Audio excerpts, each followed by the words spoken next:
Vendredi 25 mars 2022, mesdames et messieurs, bonjour et merci de regarder RTI 1. Vous suivez le premier point d'information dans Matin Bonheur. Et on démarre avec les activités du chef de l'État. Le président de la République, Alassane Ouattara, a présidé hier jeudi 24 mars une réunion du Conseil national de sécurité. En toile de fond, il s'agissait de se pencher sur la situation sécuritaire générale du pays et l'évolution de la pandémie de Covid-19. À la primature, il a été procédé à la revue 2022 du portefeuille des projets financés ou cofinancés par la Banque mondiale dans notre pays. À ce jour, l'ensemble des projets portés par la Banque mondiale dans notre pays, c'est-à-dire la Côte d'Ivoire, est estimé à 9%, avec un objectif de 20% à atteindre d'ici le 30 juin prochain. C'est un éclairage d'Alexis Ouedraogo.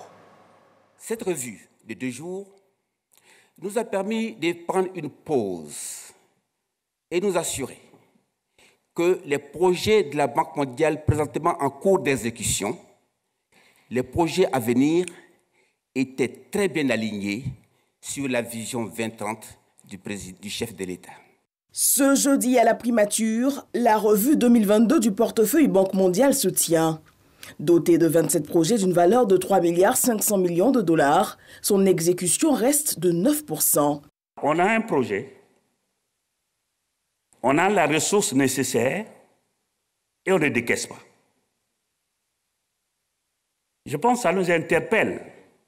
Et comme les membres du gouvernement sont là, aujourd'hui on parle des champions nationaux. Si le secteur privé national n'arrive pas à résoudre nos problèmes et qu'on se retrouve dans une situation comme celle-là, il y a un problème. Pour la Banque mondiale, si d'importants efforts sont à saluer et les perspectives prometteuses, se tient le sujet de la performance. Nous avons eu la chance d'avoir Monsieur le Premier ministre à Washington la semaine passée.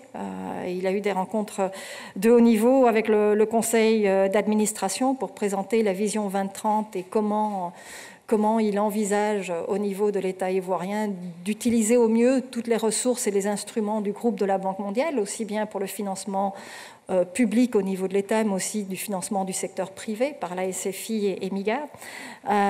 Et je pense que le blocage principal qu'on pourra avoir, c'est celui où on nous demande « Tiens, pourquoi est-ce que votre performance n'est pas meilleure ?» La réponse du gouvernement se tient en résolution.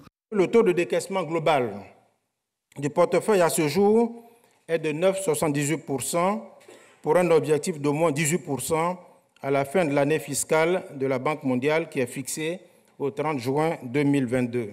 Pour atteindre cet objectif, l'objectif de relever le taux à 18%, des mesures urgentes s'imposent.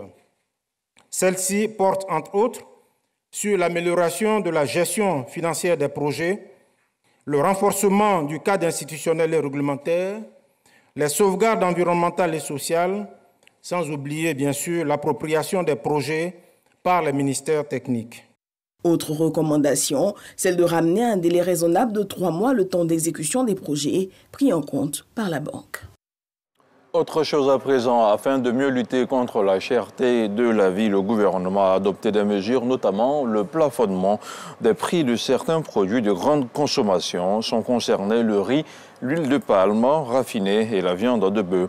Sur le terrain, le CNLVC, le Conseil national de lutte contre la vie chère, joue les gendarmes pour une action de contrôle. On parle maintenant de sport de football avec ce match Côte d'Ivoire-France qui sera diffusé ce soir à 20h15 GMT. La rencontre se déroulera au stade Vélodrome à Marseille. Avant le match, le sélectionneur des éléphants, Patrice Baumel, et son capitaine Serge Aurier étaient face à la presse. Ils se disent prêts à surprendre les Bleus ce soir. Et puis les chefs d'État de la CEDEAO se réunissent ce vendredi 25 mars à partir de 14h à Accra, au Ghana. Un sommet extraordinaire consacré au Mali, mais qui se tiendra sans le colonel Assimi Goïta.